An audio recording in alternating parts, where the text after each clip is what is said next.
Halo semuanya, Selamat datang di podcast kita. Nama saya Pasha. nama saya Jessica. Di sini kita akan membahas soal lingkungan hidup. Jadi di sini kita ada narasumber kita yang bakal ngebantu kita. Perkenalkan diri dulu dong, Kak.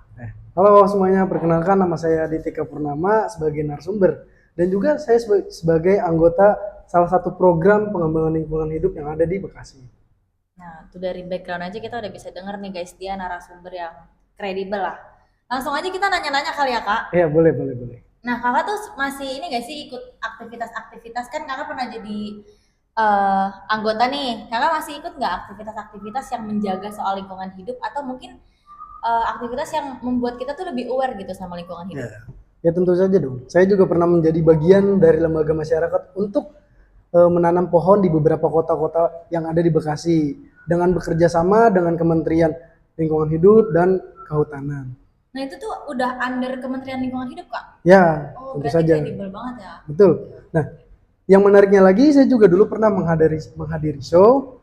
Nah, jadi setiap penonton yang menghadiri show tersebut akan diberikan bibit pohon secara acak. Nah, dari bibit pohon yang diberikan dari show tersebut, saya dan kami langsung menanam bibit pohon tersebut di halaman rumah agar masyarakat Indonesia itu tahu pentingnya menanam pohon bagi tanah Indonesia, seperti itu.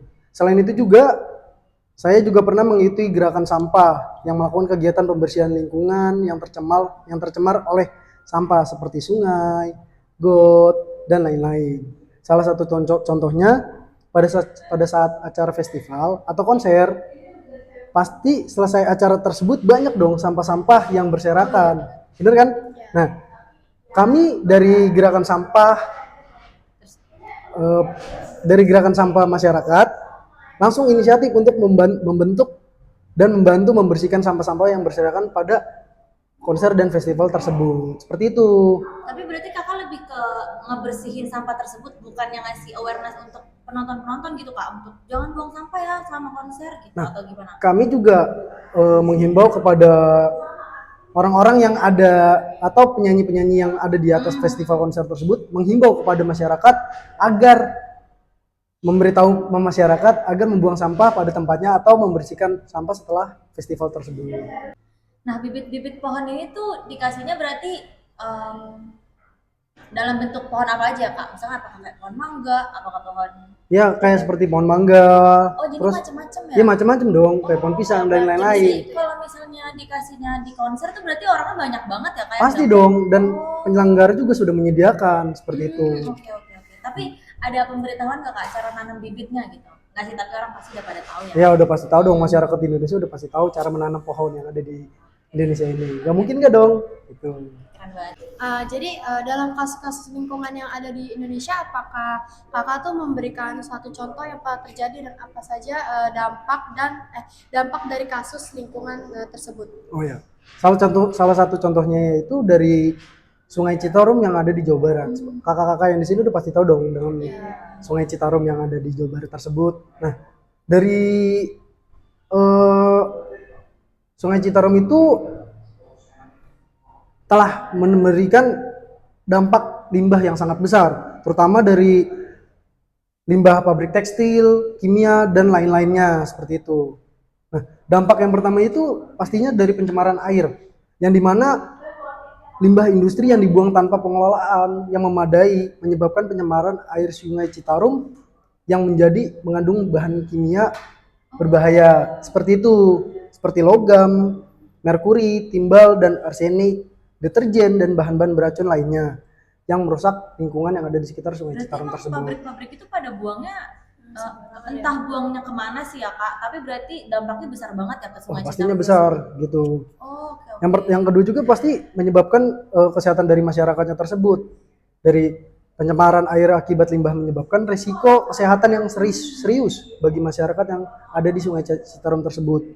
Karena dari masyarakat tersebut pun mengandalkan Sungai Citarum untuk kebutuhan sehari-hari seperti air minum, mandi, dan mencuci.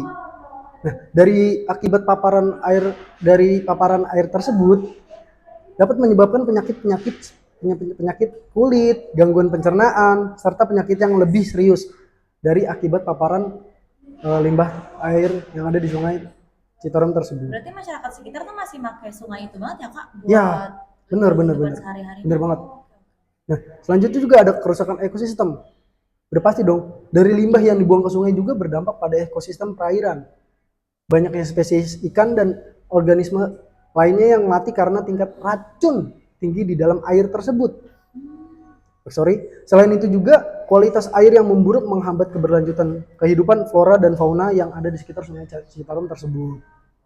Tapi kalau untuk ikan-ikan yang ada di Sungai Citarum tuh juga yang dikonsumsi sama masyarakat nggak kak? Ya betul. Oh gitu. Makanya itu menjadi salah satu penyebab terutama juga karena kan iya. sebagai sumber makanan yang bagi masyarakat yang ada di Sungai Citarum tersebut. Nah, selanjutnya juga ada pengaruh dari pertanian gitu. Gimana tuh kak? Kok ngaruh ke pertanian? Ya, karena banyak petani di sepanjang Sungai Citarum yang mengandalkan air dari sungai tersebut untuk Oh irigasi. irigasi seperti itu. Nah, selanjutnya itu dampak sosial dan ekonomi. Kenapa? Karena pencemaran limbah tidak hanya mengancam kesehatan, tetapi juga menurunkan kualitas hidup. Wah gimana tuh kak? Karena dari pertama, setelah dari kena penyakit, pasti kita butuh biaya pengobatan yang sangat tinggi, sangat mahal seperti itu. Nah, penyakit-penyakit itu juga akibat pencemaran limbah yang meningkat seperti itu. Sementara dari sektor pertanian dan perikanan sudah bergantung kepada Sungai Citarum tersebut, tetapi terancam karena air limbah yang ada di sungai tersebut. Ini pertanyaan selanjutnya ya kak. Nah dari kasus di atas apakah kakak tuh ada solusi agar kasus tersebut tidak terjadi kembali? Ya, yang pertama ada rehabilitasi dan pemberdayaan masyarakat terkait program Citarum Harum, yang dimana program ini bersiasat untuk memperbaiki kualitas air dan ekosistem Sungai Citarum melalui program limbah baik domestik maupun industri. Program ini juga melibatkan masyarakat dalam pemilihan dan pengurangan sampah, serta pengelolaan limbah organik menjadi kompos atau pakan maggot.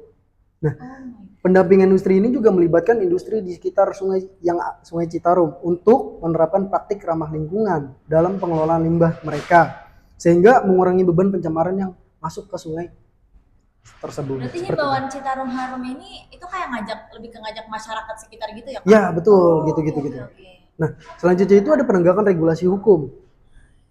Nah, dalam regulasi hukum ini sangat kuat untuk memastikan adanya penegakan hukum terhadap pelanggaran terkait pembuangan limbah ke sungai ini, termasuk sanksi bagi industri atau individu yang melanggar peraturan lingkungan, seperti membuang sampah sembarangan. Nah, itu udah ada peraturannya, seperti itu. Jadi emang sebenarnya kita tuh diatur banget ya kalau masalah, even sampai masalah lingkungan hidup tuh sebenarnya peraturan-peraturannya udah ada kak? Sudah ada, Oh, oke. Nah, gitu.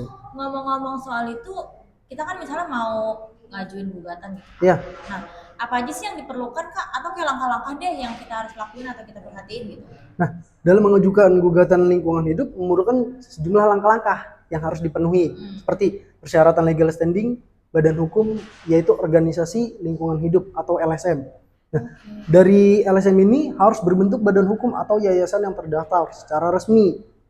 Nah, tujuan dari organisasi ini dalam anggaran dasar, yaitu organisasi harus menyatakan bahwa tujuan pendirian adalah untuk kepentingan pelestarian lingkungan hidup. Oke.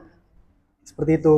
Nah, dari organisasi ini telah melaksanakan kegiatan nyata sesuai dengan anggaran dasar selama minimal 2 tahun. Seperti itu. Nah, yang kedua itu hubungan sebab akibat.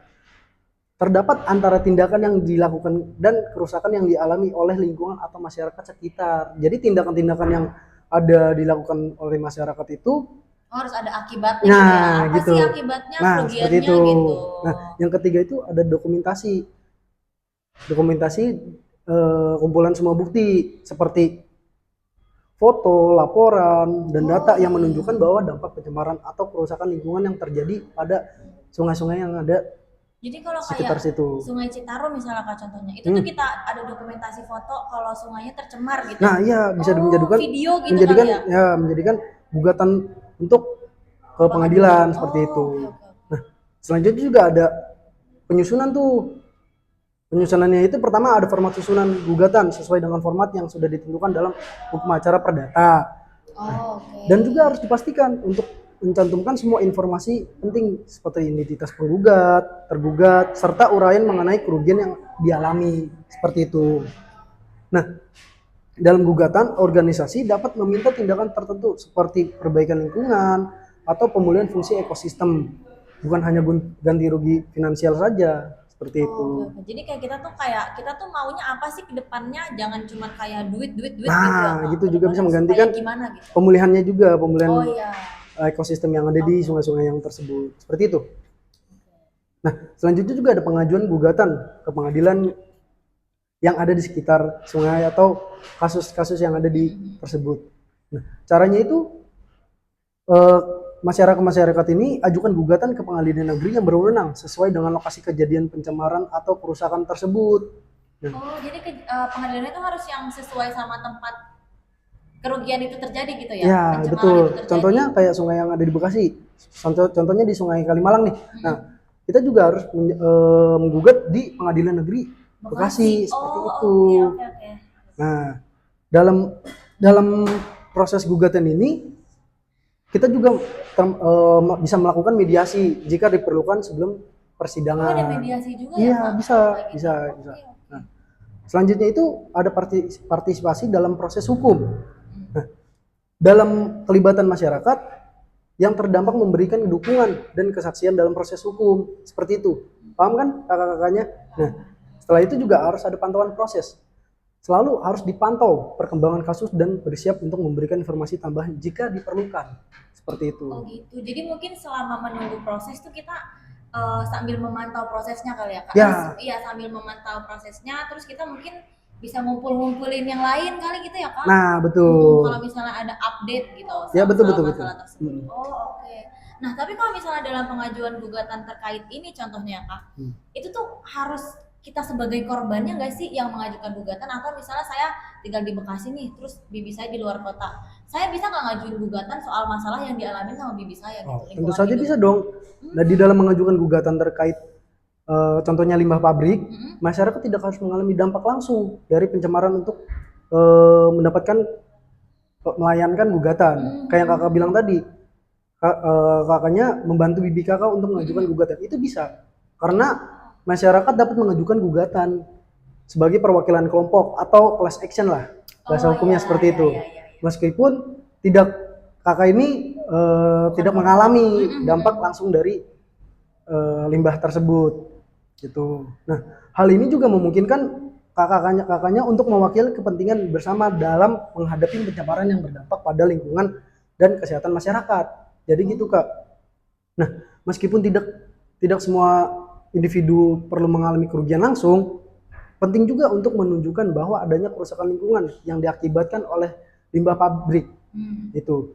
Bukti ini bisa berupa data kualitas air, laporan dari ahli lingkungan, atau dokumentasi dampak terhadap ekosistem. Nah, berarti kalau misalnya ngomongin kualitas air, kita bisa nih Kak bawa sampel airnya gitu, terus kayak kita tes lab. Kalau itu Udah tuh dong. beracun misalnya. Ya, udah pasti karena sini gugatan ini sudah didasarkan pada Undang-Undang Nomor 32 Tahun 2009 tentang perlindungan dan pengelolaan lingkungan hidup gitu, yang memberikan hak pada masyarakat untuk melindungi lingkungan mereka dari pencemaran.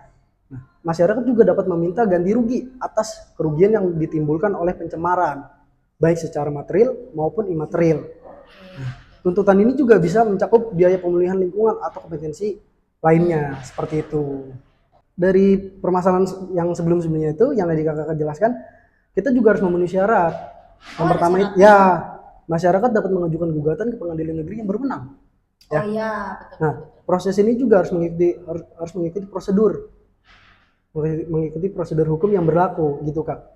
Termasuk kemungkinan besar seperti mediasi sebelum persidangan dengan demikian gitu, Kak. Meskipun tidak mengalami dampak langsung, masyarakat tetap memiliki hak untuk mengajukan gugatan terkait limbah pabrik jika ada bukti bahwa tindakan tersebut telah merusak lingkungan dan berdampak kepada kepentingan umum, seperti itu. Tapi pada intinya tetap pasti ada mediasi dulu ya, Kak? Sudah, ya betul. Kita juga di dalam undang-undang pun sudah menjelaskan bahwa bisa melakukan mediasi sebelum persidangan, seperti itu. Gitu.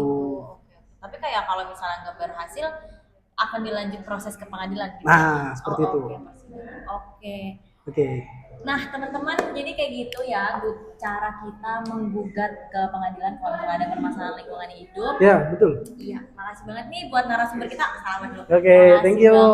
Thank you, ya. Makasih banget udah ngejelasin. Semoga kalian terjawablah dengan jelas kalau misalnya kalian ada yang mau mengajukan gugatan gitu. Tadi apa aja di pengadilan yang berwenang. Terus kita nggak harus jadi korban kok, teman-teman. Kita bisa jadi orang dari luar dan kita bisa apa tadi class action, Class action, betul. Class action, kita mewakili kelompok gitu. Nah, ya. Kalau gitu makasih banget semuanya. Kalau kalian suka videonya jangan lupa like, share, dan subscribe. Makasih. Terima kasih, bye bye.